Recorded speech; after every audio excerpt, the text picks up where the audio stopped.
Bonsoir et bienvenue à cette édition Le Sommaire.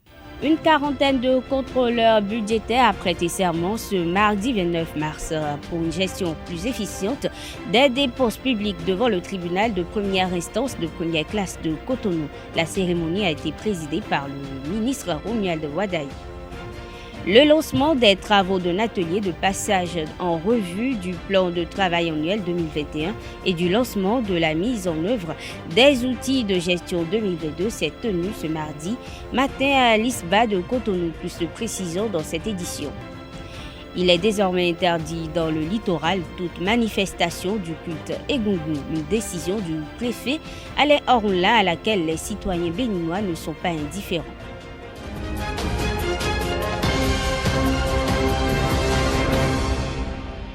Bienvenue à nouveau. Le ministre d'État chargé de l'économie et des finances, Romuald Wadayi, a fait prêter serment à une quarantaine de contrôleurs budgétaires. C'est pour une gestion plus efficiente des dépenses publiques.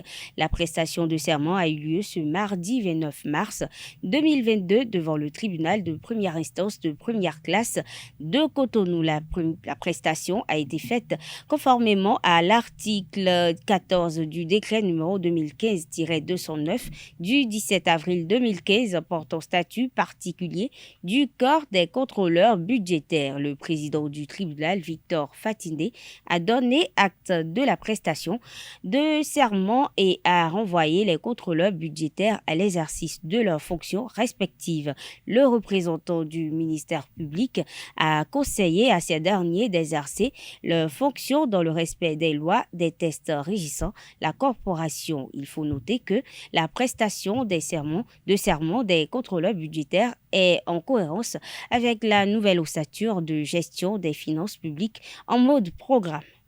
Éléonore Yaïla-Descamps, la ministre de l'Enseignement supérieur et de la Recherche scientifique, a ouvert ce mardi matin à l'Institut des sciences biomédicales appliquées ISBA de Cotonou un atelier de passage en revue du plan de travail annuel 2021 et du lancement de la mise en œuvre des outils de gestion 2022. Nous avons enregistré un taux physique de 81,11% contre 15,11% en 2021. Ça, c'est le taux physique de réalisation. Et en termes de réalisation financière, nous sommes à 82,03% base engagement, 81,31% base ordonnancement, contre respectivement 98,42% et 98,09% engagement ordonnancement au titre de 2020. Cette occasion nous permet de revisiter ce que nous avons fait l'année dernière et d'apprécier par nous-mêmes les efforts réalisés un peu partout. Si nous avons été très performants et que nous avons fait une réalisation de 100% et que globalement, on nous dit que nous sommes à 80%, nous pourrions être un peu curieux de savoir qui ou quelles sont les structures qui ont tiré vers le bas nos prestations. Et cela nous permet de les écouter et de voir le type de difficultés auxquelles ils sont confrontés, ces structures, et de partager avec ces structures nos meilleures pratiques que nous avons déployées pour dérouler notre année avec efficacité. Le ministère de l'économie et des finances, qui a l'habitude de nous protéger, estime maintenant de façon globale que nous avons fait de très grands pas et que nous sommes devenus matures, responsables pour porter par nous-mêmes nos ambitions et aller devant la représentation nationale, défendre nos ambitions, dire à la représentation nationale tous les outils que nous avons mis en place ou que nous comptons mettre en place pour dérouler notre activité dans de meilleures conditions. Ce passage nous engage, mesdames et messieurs, à un grand niveau de responsabilité. Le préfet du littoral, Alain Orunla, a interdit toutes les manifestations du culte Egungun à Cotonou. Cette décision suscite de nombreux commentaires à divers niveaux. Quelques citoyens de la ville de Cotonou opinent sur le sujet au micro de Quentin Amoussou et de Francis Farami. C'est une bonne décision. Vous savez pourquoi je dis ça? Lorsque vous avez des divinités comme ça, il faut se faire respecter. Et il faut respecter les autres. Parce que des fois, vous voyez ces messieurs-là, vous êtes en train de suivre votre cheminement. Vous les croisez. Ces messieurs-là se mettent à vous pourchasser. Soit disant qu'ils vont vous chicoter, c'est les divinités. Ça là, c'est le désordre. Si vous êtes des divinités, il faut donner l'exemple. Il faut faire de telle sorte que les gens disent, bon, ceux-là, ce qu'ils font, c'est bon. Parce que tout le monde n'est pas dans vos divinités. Les gens comme moi, par exemple, moi, je ne suis pas dedans. Si vous me croisez, vous me chicotez, ça amène des bagarres. Vous avez entendu ce qui s'est passé. En Kadjamou, c'est en 2002-2003. C'est des violences à cause de pareil. Celui que vous pourchassez, peut-être lui voit que votre religion, là, votre divinité, là, lui, il n'en veut pas. Mais, et vous le frappez. Il réagit et ce n'est pas bon. Cotonou, c'est une ville à statut particulier, pour ne pas dire c'est une commune à statut particulier. Et si le préfet arrive à prendre une telle décision, c'est d'abord il a analysé, il a vu ce que ces manifestations de goût sacré au sein de la ville. Puisque bon, vous savez, aujourd'hui, la circulation, parfois, ces danses-là, ça bloque la circulation et puis ça peut causer des accidents. Alors que nous sommes en pleine réforme. Actuellement, je ne vois pas d'objection. Bon, aussi le préfet, il a pris une telle décision. Bon, c'est l'autorité et que c'est quand même salutaire parce que ça pourra arrêter un tant soit peu les dégâts que nous constatons de ces côtés-là. Je dois l'applaudir bien sûr parce que c'est une initiative tellement prise. Parce qu'on ne peut pas vraiment avoir les Egungun là sur la voie. Parce que ça nous crée beaucoup de choses, des dommages. Quelqu'un, Egungun court derrière une foule. Un peu, le citoyen peut, comment dirais-je, se cogner contre les choses là, comment dirais-je, les éminents, les engins, les véhicules. Mais ils s'en foutent. Ils s'en foutent. Ils ne sont pas bien. Il faut qu'une mesure soit prise. Pour sur les voies là, il faut qu'on interdise ça. Ce n'est pas bien. Nous ne sommes pas au village ici. Ça peut se faire au village, mais dans une ville comme ça, là, on ne peut pas applaudir ça. C'est une bonne initiative que moi aussi j'applaudis. Nous sommes dans un pays purement culturel. La Bible, le Coran sont venus d'ailleurs. Notre religion endogène, mais c'est ça. Et dimanche, devant ma maison même, les fidèles occupent mes devantures. Je ne peux rien dire. Egungun, c'est ce que nous sommes. C'est notre culture. On ne peut pas l'interdire, mais on peut demander à ce que les responsables à la tête de Egungun à Cotonou puissent revoir leur copie. Parce que ça c'est vrai, quand le Egungun sort en pleine ville de Cotonou, ça crée beaucoup de dégâts. Moi, ce que moi je veux, il faut qu'on ait une place pour ces choses-là. Et on dit cette place est réservée pour ces genres de choses. Là, s'il leur sonne, bien, il peut aller louer l'emplacement pour faire leurs choses là. On ne refuse pas. Mais sur la voie là, ce n'est pas trop bien. Moi, je les conseille de s'organiser. S'ils marchaient et ne s'en prenaient pas aux gens, le préfet n'avait pas dit ça.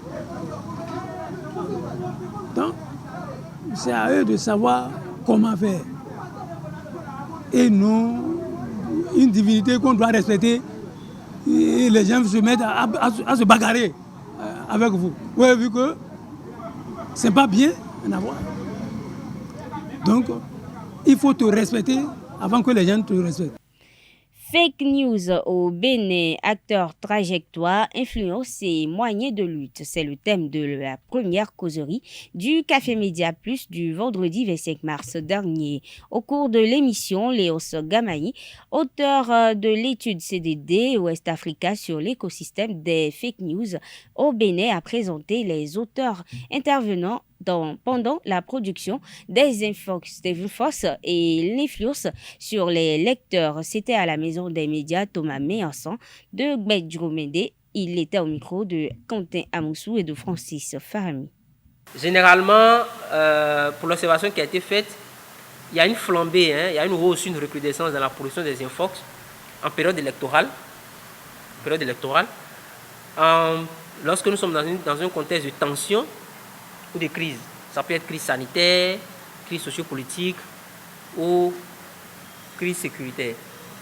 Ce qui voudra dire, ce qui m'amène dans l'analyse à dire en fait que la production et la diffusion des infox alors s'inscrivent dans des logiques bien définies. Soit c'est pour des batailles autour du pouvoir politique, donc la conquête, la reconquête du pouvoir, la légitimation ou la délégitimation, soit c'est l'expression d'une panique. Vous avez vu un peu, et ça, c'est qu'est l'expression d'une panique générale, on peut illustrer ça avec les infox autour du coronavirus. Et à ce niveau, beaucoup de personnes, même vous et moi, nos proches à la maison, étaient devenus des acteurs diffuseurs relayeurs d'infox. Et ces infox qui relayaient, c'était souvent les trucs de recettes, ou bien même des théories du complot autour de l'origine et tout le reste. Et ça, c'était un peu l'expression d'une panique générale. Vous remontez un peu fin 2019, début 2020, ce que j'ai appelé la grande panique planétaire autour du Covid-19. Et ça a amené tout le monde à devenir spécialiste ou expert du coronavirus, et puis ça allait dans tous les sens. Ou ça peut aussi être l'expression d'une résistance collective contre une action publique, une résistance collective de l'opinion publique contre une action publique. Et ça encore, on va peut-être prendre un cas, prendre des exemples dans le cas du Covid-19. Vous avez vu un peu la réticence qu'il y a eu dans ce qu'on peut peut-être appeler la première phase de la campagne de vaccination contre le Covid-19, où les citoyens refusaient d'aller se faire. Et vous allez voir ce refus-là, en tout cas de masse, se ressentait notamment dans la circulation d'un certain nombre de contenus sur les réseaux sociaux, parlant un peu de la qualité des vaccins, de ce que les vaccins étaient destinés à mettre des puces dans les organismes des citoyens et tout le reste. Le tradit praticien Jacob Wedougbe a hérité du Iya Olomo, une divinité originaire du Nigeria. Il affirme que cette divinité permet de guérir plusieurs maladies, même des maladies spirituelles. Il a fait l'éloge de la dite divinité au micro de Jacques Marion d'Almeida. Suivez.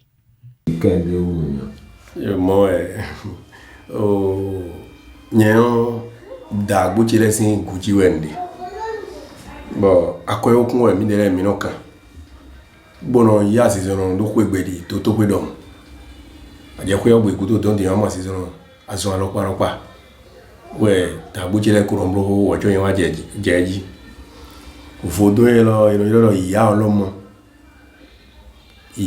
we no ye pe we ro to me fia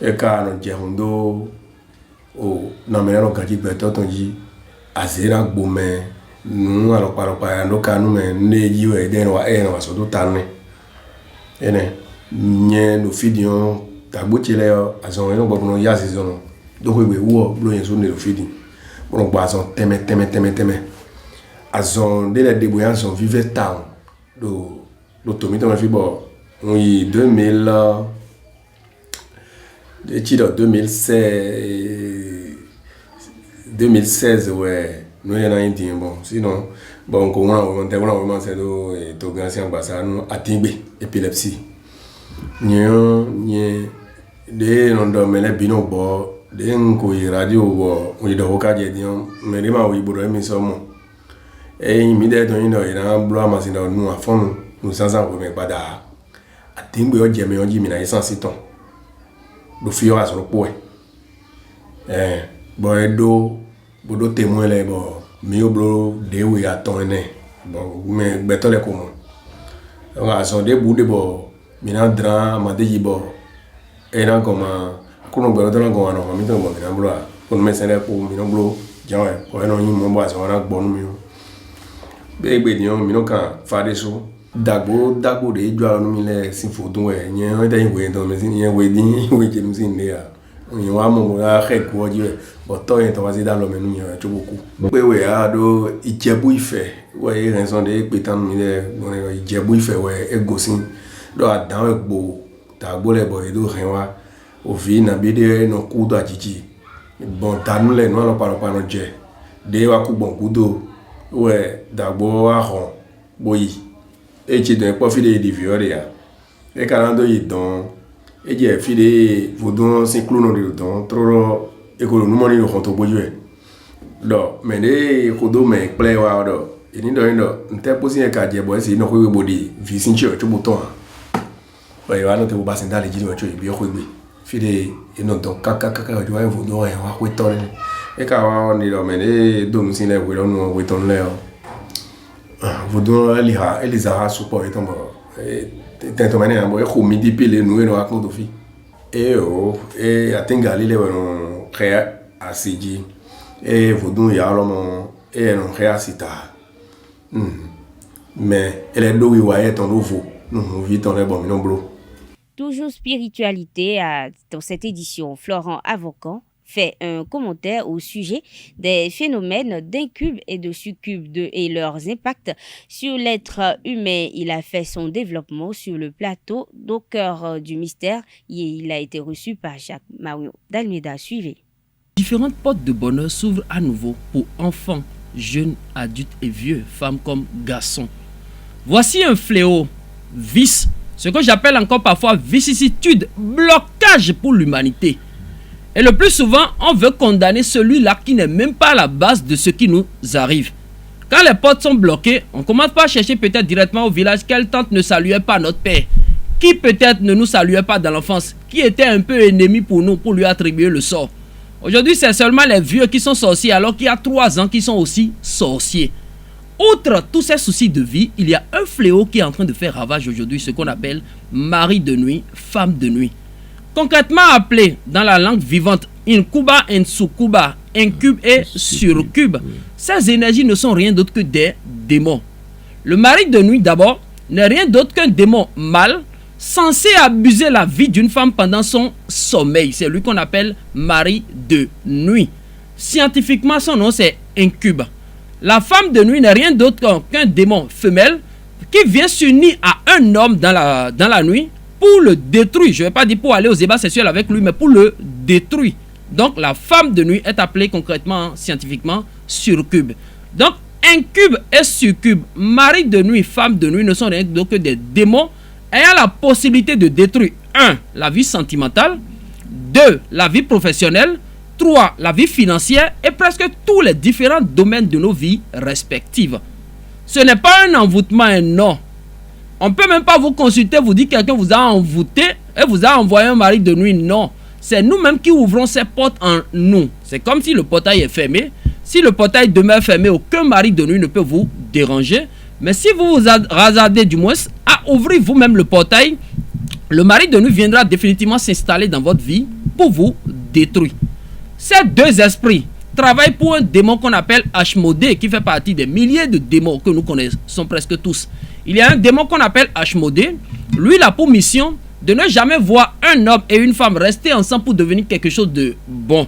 Là où il y a la bénédiction, là où il y a l'élévation, là où il y a le bonheur, le succès, ce démon s'installe. Mais lui-même ne pouvant pas aller directement en mission, envoie maintenant ces esprits-là qui viennent s'unir à nous dans le sommeil pour nous détruire. Une erreur à ne point commettre. C'est pas pour rien on l'a appelé esprit malin. Ce qui est malin là est quelque chose qui peut voiler la face. L'image que vous voyez dans le sommeil là n'est pas forcément cette personne qui est en train de vous déranger. Non. L'ennemi est plus malin, plus rusé même que nous, êtres humains. Il peut même prendre l'image de quelqu'un que vous aimez très bien. Et c'est cette image-là, vous voyez répétitivement dans le sommeil. Écoutez, vous êtes devenu son ennemi aujourd'hui parce que vous croyez que c'est lui qui est à la base de quelque chose. Il en a pour rien. Il ne comprend même rien de l'histoire. L'ennemi est en train de prendre son image et de vous voiler la face. Donc, on n'attend pas mari de nuit.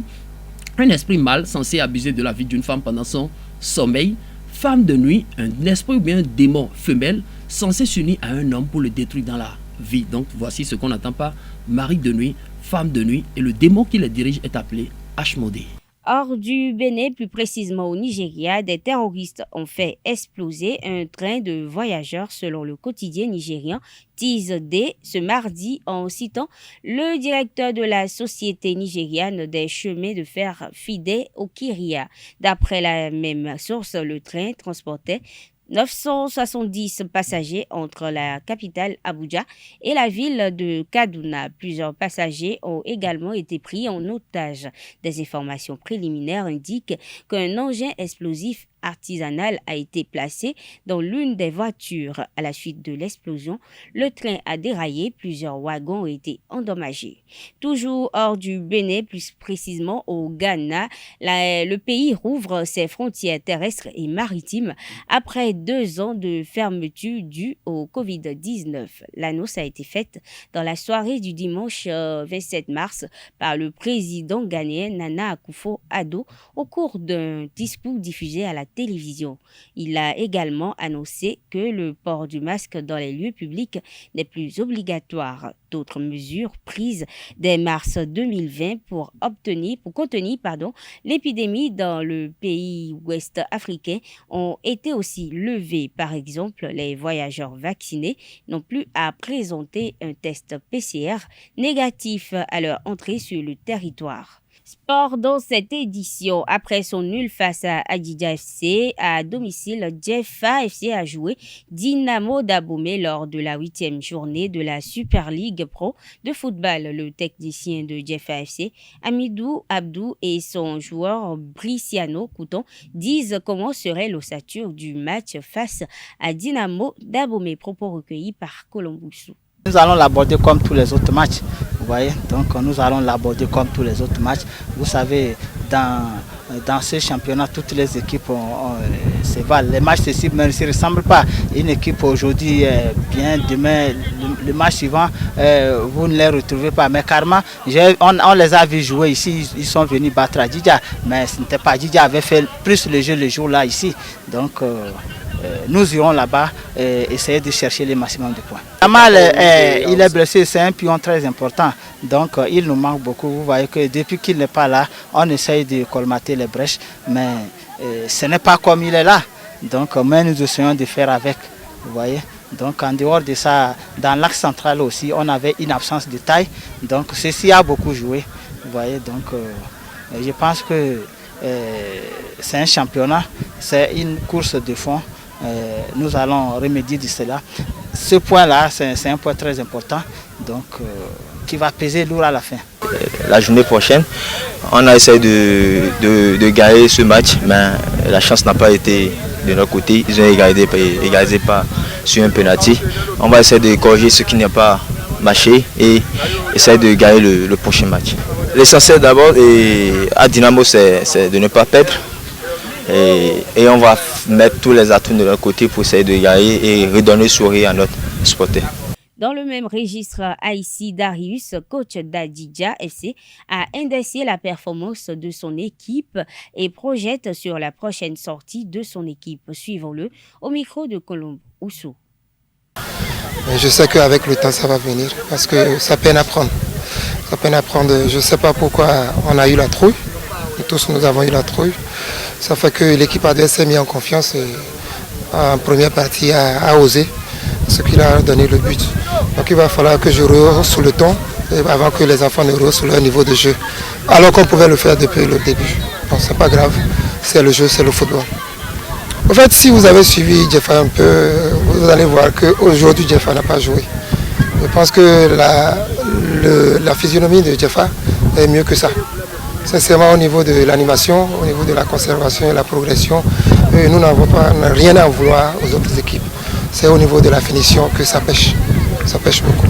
En fait, tous les matchs sont importants. Aucun match n'est important. Parce que vous savez, c'est les 16 meilleurs. C'est les 4 meilleurs de chaque poule. Ça veut dire que toutes les équipes se valent. Donc nous avons toujours respecté nos adversaires et nous préparons les matchs en conséquence. Donc aucun adversaire n'est moins important que l'autre. Je pense que nous allons encore réveiller les enfants et travailler davantage pour pouvoir avoir ces 3 points parce que nous jouons à domicile. Mesdames et messieurs, nous sommes à la fin de cette édition. Merci de votre attention. Excellente soirée à toutes et à tous et à la prochaine.